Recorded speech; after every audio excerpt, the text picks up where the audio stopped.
Hello people, this is Mod0 and in this video we will discuss how multiple requests are being handled in production systems like a food delivery app by using multi-threading, Java features and completable features. So I'll be explaining the difference about the features and completable features and why in the first place this was needed. Now let's think from the first principle, right? Let's say you have your backend system and in your home page screen, right, there should be multiple API calls that will fetch your details. And let's say it wants to fetch user details, it wants to fetch the orders, and maybe it should fetch the recommendation. So should your server wait for each one sequentially, or it would be better when all these three independent tasks can happen together, right? And actually, that's where this multi-threading and implementation using features and completable features actually come in. As you can see here, in sequential, like you're getting the request one by one. I mean, this simple call will take you 300, 400, and 500 milliseconds. And in sequential, your total time would be the addition of both of the all of your API calls, and maybe it's 1.2 second now. But you can notice these are independent tasks, right? It can happen parallelly. And in fact, most of the backend time, let's say you are doing this thing, so most backend time is not about the computation. Like most probably it is just waiting for DB calls, API calls, it is network latency, or maybe it's waiting for some files, you know. So most of the time are consumed by this. So to solve this kind of scenario, actually Java has introduced feature to say that you can start the task in another thread and you can give me the result later. That means you can start this one in another thread, orders will be in another thread, and maybe recommendation in another thread, and at the end we will wait for the response. I mean, you can imagine like this. This will be a main thread, and your independent tasks would be in separate threads executing parallelly, right? And this should save us some time because the response time would be reduced. And for this purpose, actually, futures came into the picture. Now, how to do the same thing using future, right? So, so before going to the future, you may have the knowledge of this executor service, but do not worry. I will summarize that right now. So as we know, creation of threads is a very expensive process. So what we do inside this executor service, actually we create some of the threads and keep it in a pool. And whenever a task is requested, one of the thread is being assigned. And when it's completed, the same thread is being placed here. And this executor service actually has some queue, right, which will store the task, and it will be the responsibility of the executor service to assign threads and manage them, right? So we don't have to worry about the creation of the threads and assigning those to a particular task, because that will be the responsibility of executor service. So now coming to the future, as an executor, we have already created three threads, and let's say we are submitting this get user task to the executor service. And actually, this future is just a placeholder. Okay, it is kind of a promise that it will be storing the result, but not immediately. In the future, it will definitely store the result here. And internally, this future will submit the task to the executor. And what will happen? Like this will be the main thread. And once this task is submitted, a new thread will be allocated, and this get user will be executed in a different thread, right? But actually, what's the problem is, if you want to use this user details in the next task, right? Just like how we are using here, we need to use the future.get thing. And what it ensures, it will continue ahead once this user or maybe the result of the future is available. Now, why this is a problem is because it is blocking, right? And this actually is a main thread, right? This main thread. And once you are hitting this get, this main thread is blocked. I mean, it is not allowed to execute the next statements, and until and unless it has the value of user. Now, as it becomes blocking in nature, now it is not completely asynchronous. It is a partial asynchronous thing, you can say, because every time you hit the get keyword, we have to wait. Like you have to wait until this result is available, and then only this new thread can be started which is the get orders, right? But actually, what we wanted is this main thread should be continued without getting worried on the parallel tasks. Let's say this is the main thread, and this should be completed independently, right? And that is the true nature of multi-threading or being asynchronous. But just because of this future.get, it is not 100% fulfilling our expectation. Because for the intermediate results, we again need the main threads needs to wait again.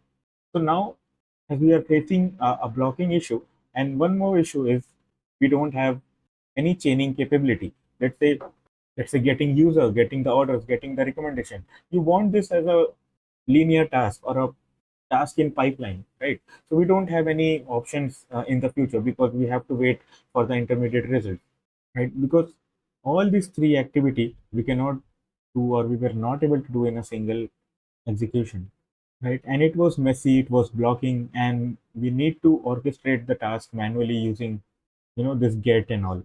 So, so the solution for that brought us to the completable future. So Java realized that future was very much primitive for modern backend system, and then it introduced the completable future. So now let's discuss on that. So when you create this completable future, you use this type of functions like supply async, right, or then accept. So what it is doing is it is creating your task in an executor service, but we don't have to create or manage it now because by default it will use the thread fork join pool, and that default executor service will be executing your task. And now the major point is you're free from using the .get thing, which was blocking in nature. Now instead you are using then accept. Now this is saying that I don't care when you will give me the result. Whenever that result, I mean the result of future is available, you proceed with the next execution. And now I don't have to manage the .get, or I don't need to supply that, right? This kind of makes it like a automated pipeline. So in summary, this is the philosophy behind it. Because instead of blocking and asking is the result ready every time, we say we don't care about that. Whenever the result is ready, automatically run the ahead code that we did here in the then accept thing. And now let's solve the above example that we were facing issue with future. First of all, we don't have to manage the executor now. I mean, we definitely can provide the custom executor if we want, but by default, it will use the own executor, which is the fork join pool, and you just have to supply your task now. So you will submit your task using this supply async, will submit your get user, and you use then apply, and then it will use your previous value in the ongoing task, right? And then maybe at the final, you are just printing it out or maybe returning the response. Now, this is actually creating an async pipeline because you can see we don't have the .get here. And due to that, in the middle, I mean, in this intermediate operation, we are not blocking anything, right? We are not waiting for any response. Whenever the response is available, it will be passed to the next task automatically when we are using these functions like supply async or then apply. And there are multiple other functions that completable futures provides. Now this exactly is fulfilling our criteria of the multi-threading and the async operation that we want. And now let's say even if you want the values in your main thread, instead of .get, now we are using .join, right? So this join will be merging your results to the main thread. And let me give you an example that this is a main thread. Whenever you supply your task in the completable future, now these threads will be getting created. And when you're doing this .join, then only we are waiting. I mean, the main thread is waiting now for the response. Right? Because as we have used the all of, we will wait for this entire task simultaneously and not one by one. And now only at the end, we, we are waiting for the result. And this is expected, right? If you want the result to use ahead, and this is an expected scenario where we need to wait. Previously using features, actually we were waiting in all the intermediate steps. That was like this. In here you are also waiting. And after getting the get order, you are again waiting. And after getting the get recommendation, now also you are waiting. So using completable future allow us to only wait at the end of the task, not in the intermediate steps. Okay. And as you can see, previously on sequential, we were using and we were required to wait for 1.2 seconds. But now, as we have all these three tasks in parallel, now we have to wait for the maximum of this. That would be 500 milliseconds. So now this is a huge gain that we receive, like in a system which is serving very high traffic, right?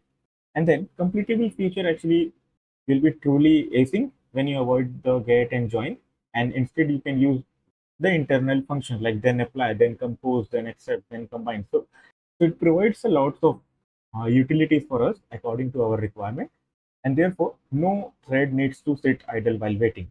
Because when we are not using any get or join, like this is the main task, and maybe you are supplying a task in your completable future, like the whole pipeline you have supplied. So that will be done and dusted right here. Let's say these were those tasks that you want, like sending the email, updating the profile, updating stocks, etc. So this doesn't need any value on the main, right? Like even if these tasks are interdependent, this will act as a single pipeline, and thus completable future becomes truly async in nature. Now let me share you an example on how high traffic food delivery app would work, or I mean how their classes would be implemented. Let's say the user is opening your application, the home page. Now there are lots of things going on in the background, because you need to fetch restaurant, you need to get the menu, or maybe you get need to get the reviews, or maybe the offers, or maybe the user details, etc. Right? All at the same page. Now this piece of code maybe not be depending on others, right? So this can be executed independently in separate threads, and actually that's what we do.